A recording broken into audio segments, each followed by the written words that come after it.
नमस्कार, मैं हूं आपके साथ कविता थपलियाल और आप देख रहे हैं कंज्यूमर इज किंग। हाल फिलहाल दो शब्दों पर सबसे ज्यादा बात होती है, पहली मेटावर्स और दूसरी 5G टेक्नोलॉजी। जी हाँ, मेटावर्स के बारे में किसी और दिन हम बात करेंगे, लेकिन आज हम बात कर रहे हैं 5G की।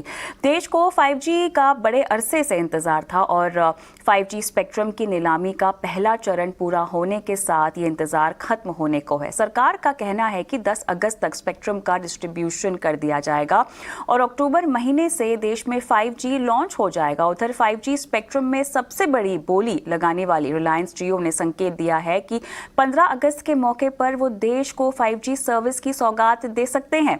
कुल मिलाकर आज़ादी के अमृत महोत्सव के मौके पर देश के लोग 5G सर्विस का इस्तेमाल करने लगेंगे और ऐसे में ये जानना ज़रूरी होता है कि आखिर 5G सर्विस क्या है।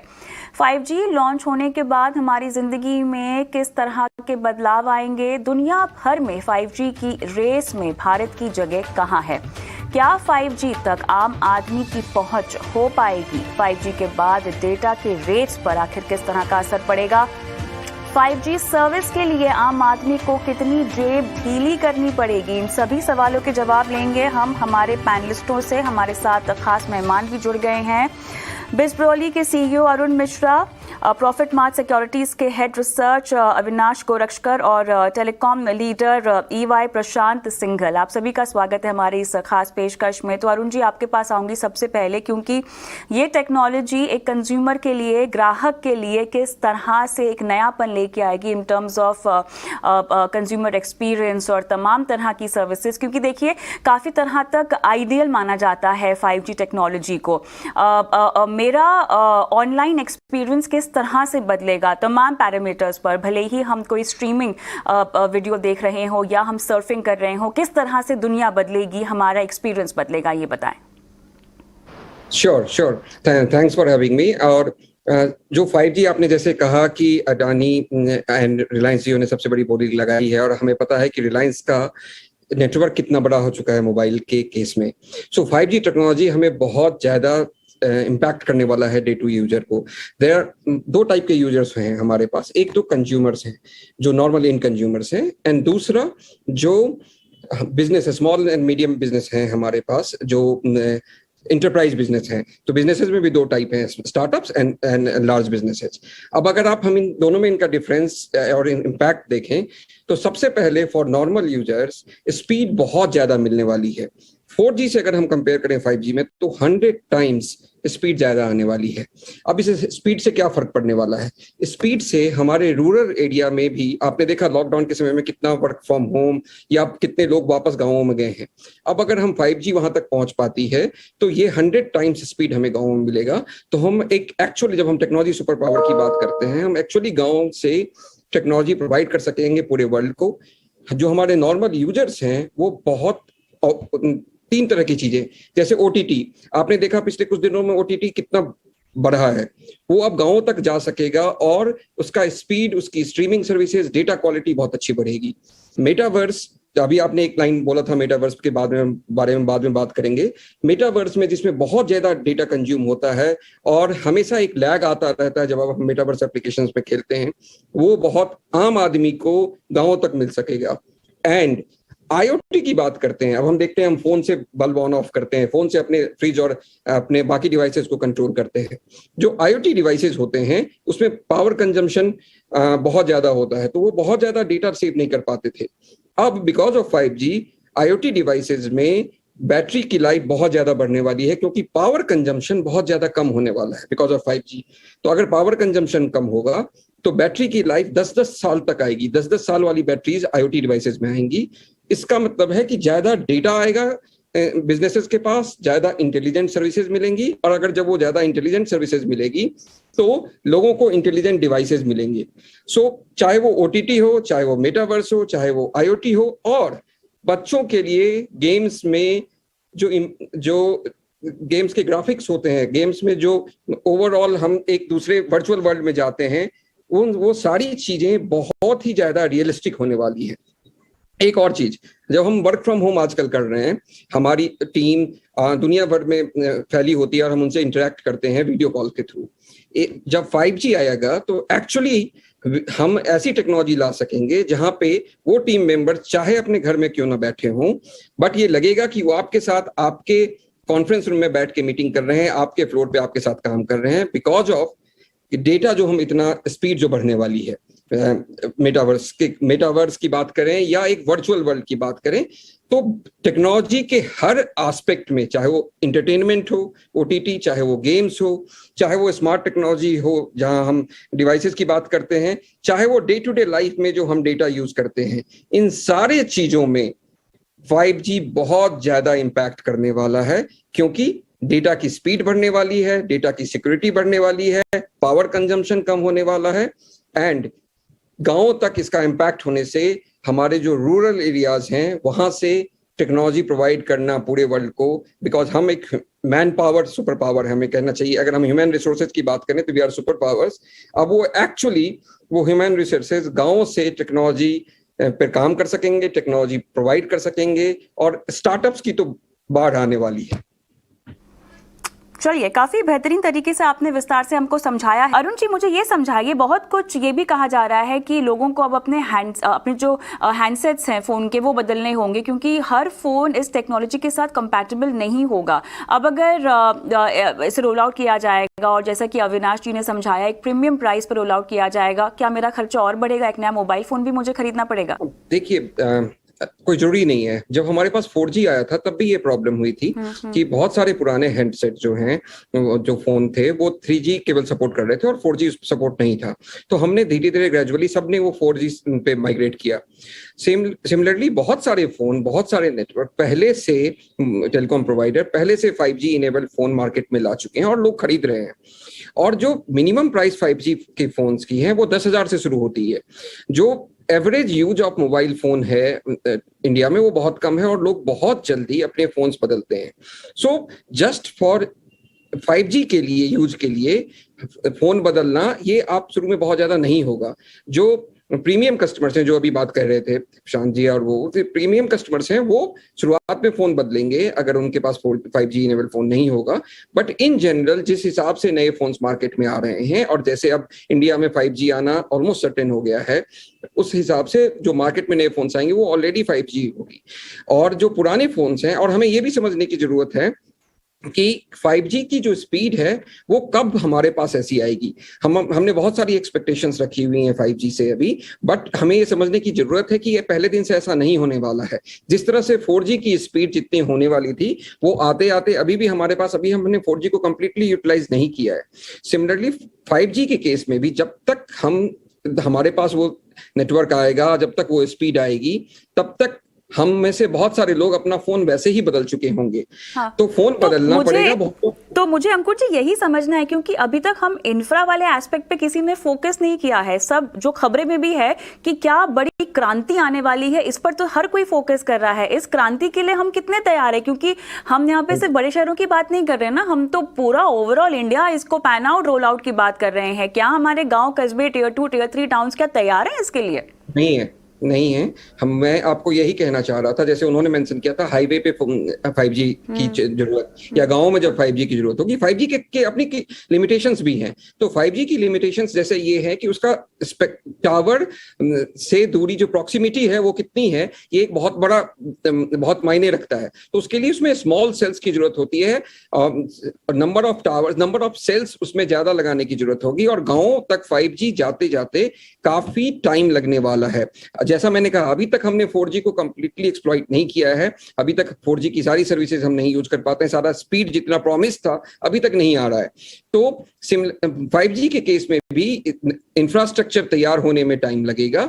5G की सर्विसेज गांव तक पहुंचने में टाइम लगेगी। 5G की सर्विसेज हर स्मॉल टियर 2 सिटीज हैं वहां पहुंचने में टाइम लगेगी। जो मेट्रो सिटीज हैं, जो जहां पे टेक्नोलॉजी सेंट्रिक सर्विसेज होती हैं, वहां पे ये पहले आएगा। और हाईवेज हो, रिमोट एरियाज हो, वहां पे कनेक्शन की प्रॉब्लम होने वाली है। हाँ, बट जो बिजनेस एरियाज हैं, जहां पे पहले से स्टार्टअप्स हैं, जहां पे हमारे यूजर्स, बिजनेस यूजर्स ज्यादा हैं, वहां पे ये पहले लॉन्च होगा। वहां पे प्रीमियम जरूर चार्ज किया जाएगा।